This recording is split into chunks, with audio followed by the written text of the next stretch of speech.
Assalamualaikum warahmatullahi wabarakatuh. Perkenalkan, nama saya Saidah. Saya kelas 1B, NIM 25882010739. Di sini saya akan menyajikan hasil analisis novel berdasarkan hasil intrinsik dan ekstrinsik, yaitu yang berjudul Rumah Tanpa Cahaya karya Regita Lenliu. Baik, langsung saja kepada ringkasan cerita.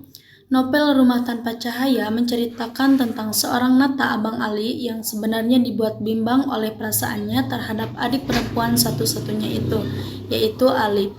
Sebab di balik diamnya selama itu terhadap adik perempuannya, sebenarnya jauh di dalam diamnya ia kerap berperang dengan pikirannya akan harus bagaimanakah ia ketika dihadapkan dengan keadaan Ali yang sebenarnya selalu membutuhkan uluran tangan seseorang. Kemudian Sadipta, kakak sulung Ali yang menyimpan banyak perasaan bersalah yang tidak bisa ia ungkapkan pada siapapun dan hanya bisa menunjukkan sifat kasarnya pada Ali. Novel ini merupakan sebuah kisah drama keluarga yang menyentuh dan penuh emosi. Ceritanya berfokus pada kehidupan seorang gadis yang merasa menjadi asing di rumah sendiri. Judul Rumah Tanpa Cahaya adalah metafora dari kondisi rumah tangga yang kehilangan kehangatan, kasih sayang, dan keadilan di mana sang tokoh utama harus berjuang mencari secercah harapan di tengah perlakuan pilih kasih orang tuanya. Kemudian pengenalan novel. Ali seorang tokoh sentral yang mengalami konflik batin mendalam. Ia digambarkan sebagai sosok yang kuat namun rapuh karena luka emosional yang ia terima dari keluarganya. Nata sosok pria yang menjadi pendukung emosional bagi Ali. Ia hadir sebagai pemberi warna dan cahaya baru saat Ali merasa dunianya benar-benar gelap. Kemudian latar, tempat, waktu, suasana. Tempatnya di rumah, sekolah, dan rumah sakit. Kemudian waktu, masa kini, dan masa hari. Suasananya konflik batin, tegang, dingin, hangat, dan haru. Baik, langsung saja kepada analisis unsur intrinsik tema. Novel ini ingin menyampaikan bahwa sebuah bangunan hanya akan menjadi rumah jika ada kehangatan di dalamnya. Tanpa kasih sayang, rumah semegah apapun hanyalah tempat yang gelap dan dingin bagi penghuninya. Kemudian pengaruh tema cerita. Tema ini menciptakan konflik yang sangat personal bagi tokoh utama, yaitu Ali. Pengaruhnya terlihat pada bagaimana ia memandang dirinya sendiri. Karena tema utamanya adalah penolakan emosional, cerita terus mengeksplorasi perasaan tidak berharga dan tidak diinginkan yang membuat pembaca merasakan sesak dan kesedihan sang tokoh secara langsung. Kutipan yang mendukungnya yaitu cahaya satu-satunya dalam hidup mereka. Selanjutnya analisis unsur intrinsik tokoh. Ali seorang perempuan yang rapuh namun bertahan. Ali memiliki mental yang terluka akibat penolakan keluarga, namun ia tetap mencoba menjalani kesehariannya. Ia mencerminkan sosok yang mati di dalam tetapi harus hidup di luar. Kemudian ciri-ciri peran yaitu materialistis, keras kepala, dingin, polos, setia, pemberi harapan di dalam setiap ceritanya. Kemudian tokoh pendukungnya yaitu ada keluarga Ali, ayah Ali, Sadipta, Rendra, Samuel, dan Nata. Kutipan yang mendukungnya yaitu rumah yang semakin kehilangan cahaya. Kemudian analisis unsur intrinsik alur. Tahap ini memperkenalkan pembaca pada atmosfer rumah yang suram dan dingin. Pembaca mulai merasakan kegelapan yang bukan sekadar fisik atau kurang lampu, melainkan kegelapan emosional seperti kesedihan, kemiskinan, atau trauma masa lalu yang menyelimuti penghuninya.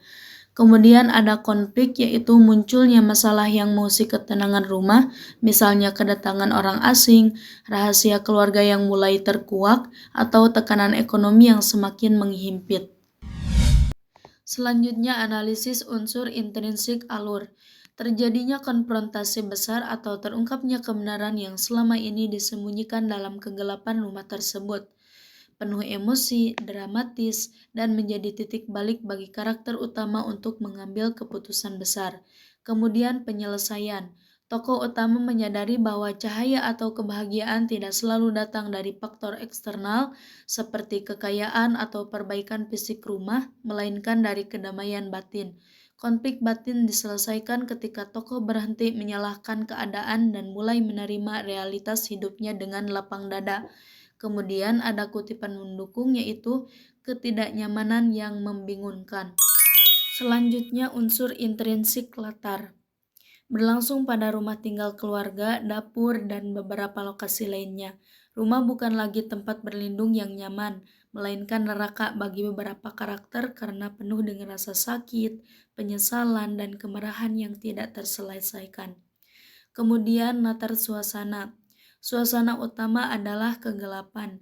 Kegelapan di sini tidak hanya berarti ketiadaan lampu atau sinar matahari, tetapi juga menciptakan kesan perasaan terjepit atau sesak karena ruang gerak yang terbatas oleh bayangan.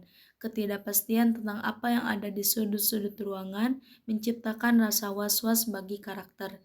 Kemudian kutipan yang mendukungnya yaitu kutipan "Gue cuma pengen adik gue pulang, Mas". Kemudian analisis unsur intrinsik amanat, pesan moral dan kutipan mendukungnya. Pesan moralnya yaitu jangan pernah menyerah pada keadaan seburuk apapun. Cahaya yang sebenarnya berasal dari tekad dan keyakinan di dalam hati, bukan dari lampu yang benderang. Akankah Ali kembali ke rumah itu, rumah yang terasa seperti neraka baginya? Dan apakah Nata mampu membuat ketiga saudara serta ayahnya sadar jika mereka kehilangan satu-satunya cahaya di rumah mereka? Kutipan yang mendukungnya yaitu, jika kesabaran Ali sudah tidak berarti, mungkin hanya kehilangan Ali yang mampu menyadarkan mereka. Selanjutnya analisis unsur ekstrinsik latar sosial dan budaya. Cerita ini mencerminkan realitas masyarakat yang terpinggirkan secara ekonomi. Rumah tanpa cahaya bisa menjadi metafora bagi keluarga yang tidak mampu mengakses fasilitas dasar seperti listrik atau hunian layak, yang kemudian berdampak pada rendahnya rasa percaya diri atau pengakuan sosial mereka. Seringkali terdapat dominasi figur ayah atau laki-laki yang merasa gagal jika tidak bisa memberikan cahaya kesejahteraan bagi keluarganya. Hal ini menciptakan beban psikologis yang berat dan memicu konflik domestik. Kutipan yang mendukungnya yaitu, kematian itu semuanya sudah tertulis rapi pada garis takdir Tuhan. Kepergian bunda itu salah satu takdirnya, bukan karena Ali. Selanjutnya analisis unsur ekstrinsik konteks sejarah. Lin Liu merupakan anak perempuan kelahiran 22 Januari. Perihal hobi, Liu tidak punya hobi tetap. Ia sempat punya hobi melukis, lalu Liu tidak melanjutkan hobinya karena tidak tertarik lagi. Namun di sela-sela waktu senggangnya, ia menghabiskan waktunya untuk membaca AU dan manhwa yang ia minat, dan sangat suka mendengarkan musik, juga menonton series yang ia suka.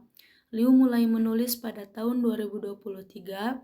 Lin Liu dikenal sebagai penulis yang memiliki ketertarikan kuat pada psikologi karakter dan dinamika hubungan manusia. Kemudian selanjutnya analisis unsur ekstrinsik pengaruh ekonomi dan politik. Rumah tanpa cahaya dapat diinterpretasikan secara harfiah sebagai ketidakmampuan ekonomi untuk mengakses fasilitas dasar. Cerita ini mencerminkan realitas sosial tentang keluarga yang terjebak dalam kemiskinan struktural, di mana keterbatasan finansial membatasi akses terhadap pendidikan, kesehatan, dan kebahagiaan. Kutipan yang mendukungnya yaitu sebuah cerita tentang kehancuran. Kemudian kesimpulan pada novel Rumah Tanpa Cahaya adalah karya yang menyatukan kegelapan fisik, kemiskinan ekonomi atau politik, dengan kegelapan batin, trauma atau isolasi, melalui unsur intrinsik yang kuat dalam simbolisme dan unsur ekstrinsik yang berpijak pada realitas sosial.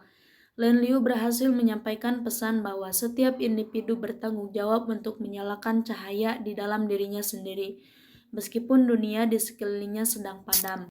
Selanjutnya refleksi pribadi. Setelah menganalisis novel ini, muncul perasaan empati yang mendalam terhadap mereka yang hidup dalam kegelapan sistemik. Saya belajar bahwa seringkali kita terlalu cepat menghakimi kegagalan seseorang tanpa melihat beban ekstrinsik, ekonomi, dan politik yang menghimpit mereka. Novel ini menyadarkan saya bahwa rumah seharusnya menjadi tempat paling terang bagi jiwa, namun ekspektasi sosial dan ego seringkali menjadi tirai yang menutup cahaya tersebut. Sekian presentasi yang saya sampaikan. Wassalamualaikum warahmatullahi wabarakatuh.